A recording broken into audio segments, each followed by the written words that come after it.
House Democrats can get some of Trump's tax records from accounting firm Mazars USA, judge rules. The ruling is a resounding loss for Trump, given that the accounting records appear to cover financial information that the former president has fiercely protected. It is a major step toward resolving the long-running fight over access to Trump's tax records. Trump has been able to delay the subpoena by taking the case to court, appealing all the way to the Supreme Court. That legal fight has lasted more than 2 years. The case is a continuation of the House tax returns case that traveled up to the Supreme Court. Now, District Judge Amit Mehta has made the House request for Trump's financial records against the standards laid out by the Supreme Court in its 7-2 ruling last year. With that Supreme Court opinion in mind, Mehta upheld the parts of the House subpoena that were targeted at the lawmakers' stated need for considering legislation around foreign emoluments clause issues in the General Services Administration's lease with the Trump Hotel at the old post office building in Washington. The committee also can access some financial documents from 2017 and 2018, Mehta decided.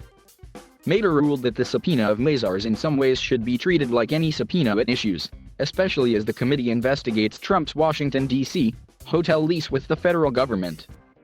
The committee has presented detailed and substantial evidence that President Trump, at least through his business interests, likely received foreign payments during the term of his presidency, Mehta wrote regarding the emoluments clause, which bars the acceptance of gifts from foreign nations without congressional approval. The judge noted the Trump organization gave to the Treasury Department more than $400,000 in payments during Trump's presidency, validating the committee's belief that President Trump's business received some foreign payments during his presidency. The committee therefore is not engaged in a baseless fishing expedition. But Mehta said the committee couldn't get tax records about Trump that date from before his presidency back to 2011.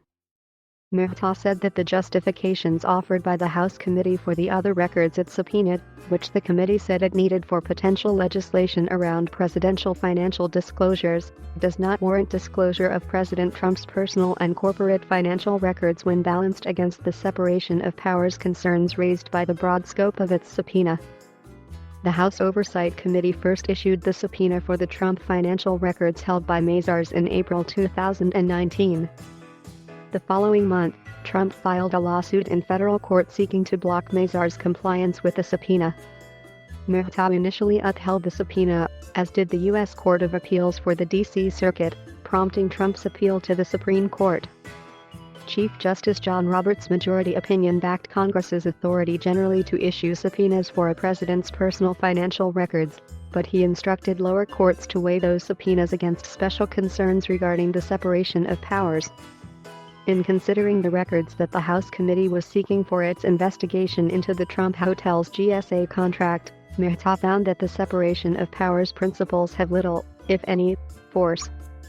By freely contracting with GSA for his own private economic gain, and by not divesting upon taking office, President Trump opened himself up to potential scrutiny from the very committee whose jurisdiction includes the management of government operations and activities, including federal procurement, the judge wrote. That he happened to occupy the presidency for some portion of his still-in-effect lease does nothing to change that fact. Rep. Gary Connolly, who leads the House Oversight Subcommittee overseeing the GSA probe, said in a tweet that it was a good thing lawmakers will see some of Trump's tax records, but he condemned how long it's taken for the case to play out. We issued this subpoena 2 years ago. That he was able to run out the clock and avoid accountability until he left office is not a victory for the rule of law. It is an abject failure, the Virginia Democrat said. House Oversight Chair Carolyn Maloney said in a statement that she was pleased the court had found that the committee was entitled to some of the records it had been seeking. While it is disappointing that the court, despite finding that the entire subpoena served valid legislative purposes, narrowed the subpoena in some respects, the committee is actively considering next steps, the New York Democrat said. This case is separate from the litigation around the request for Trump's tax returns issued by the House Ways and Means Committee. In the Ways and Means case, a judge won't be deciding before November whether lawmakers can obtain the Trump tax records that the Ways and Means sought from the IRS. This story has been updated with additional details.